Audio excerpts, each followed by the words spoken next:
Chapter 5. The next room was full of movie posters. The movies were all based on comic book characters. As I made my way from poster to poster, I couldn't believe many of the films I had seen. There were fewer museum visitors in the room, a teenage couple who held hands as they admired the posters, and a family with 3 kids who didn't seem interested at all. They kept asking if the museum had ice cream. I stopped in front of a poster for the movie Don't Call Me Arthropod. That was one of the weirdest films I'd ever seen. It was about a family in Maine who were all slowly turning into lobsters. I thought it was funny, but I don't think it was meant to be. The art on the poster was awesome. The artist showed the horror on the faces of the 5 family members as they held up their lobster claws.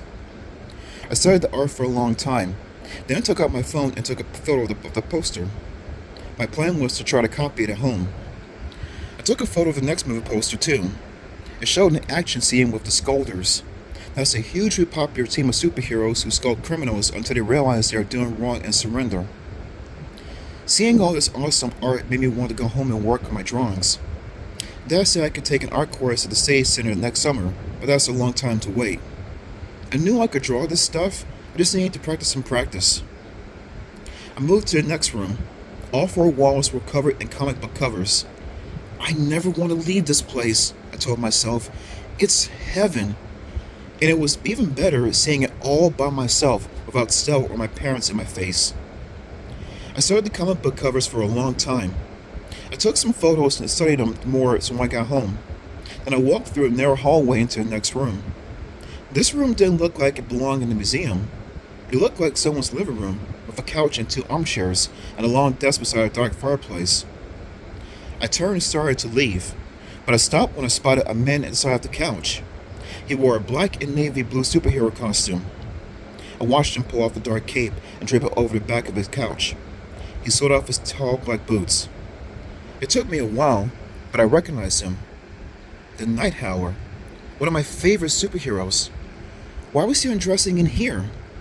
I decided I should leave and give him some privacy, but as I turned to the door, I sneezed. Achoo! I don't know how to sneeze quietly. He and I both jumped. Sorry, I stammered. He shrugged his huge shoulders. That's okay, kid. No harm done.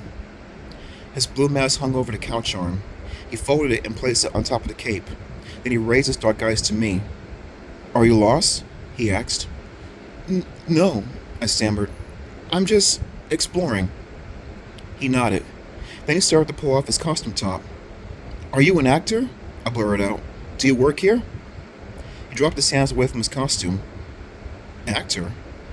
My sister and I said, we met one of the other actors. He played Dr. Maniac. The man's face reddened. He scowled.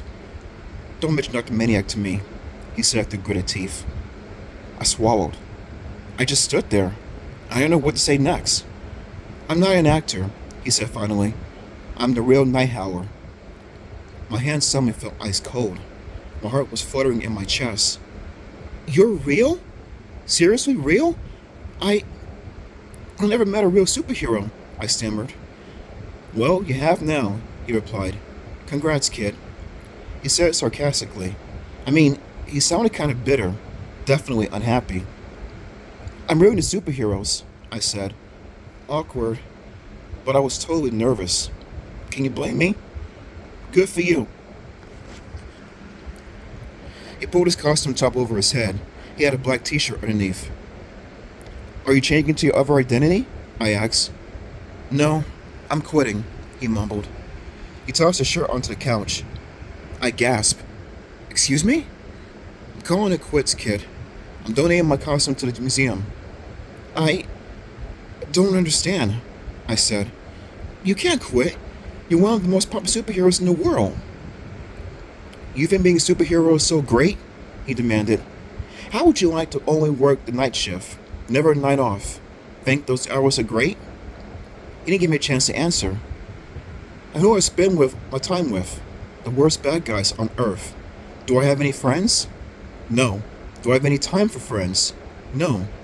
I want to talk about if I did have friends, the bad guys I defeated. But you get to be a hero, I blurted out. He frowned at me. What do you know about it, kid? Do you know anything about me? Well, My mind was spinning.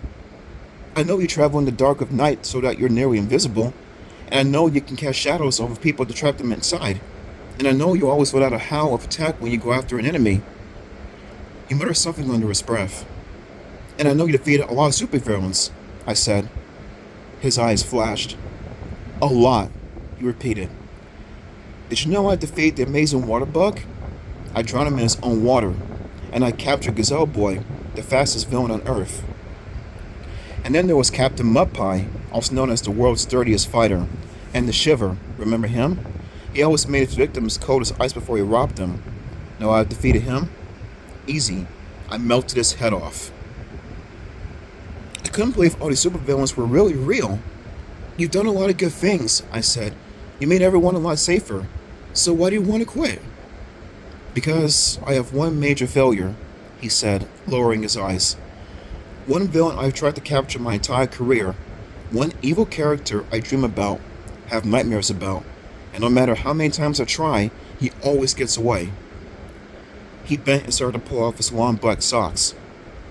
That's why I'm giving it up, tossing in the towel, because I'm a failure. I couldn't defeat the foe I was desperate to put away. He tossed the socks on the top of the rest of the costume. He stood there shaking his head. I gave up my courage. Who is it? I managed to choke out. Who's the supervillain? He gritted his teeth. Dr. Maniac, he said in a harsh whisper. I gasped. I told you. My sister and I just ran to him out in the museum. He shook his head. That was Carlos, the actor who plays him. He does a pretty good job. But trust me, kid, he doesn't capture the pure, insane evil of the real Dr. Maniac. Well, that's why you can't give up, I said. How can you quit when you know this evil is still out there in the world? Easy, he said. But, I sputtered. You're a great hero. You can catch Dr. Maniac. You have to keep trying. He hesitated for a moment, and he gathered up his costume and shoved it into my arms. You think it's so important? You think it's so exciting? So much fun? You try it. Congrats, kid. You're the new Night Howler.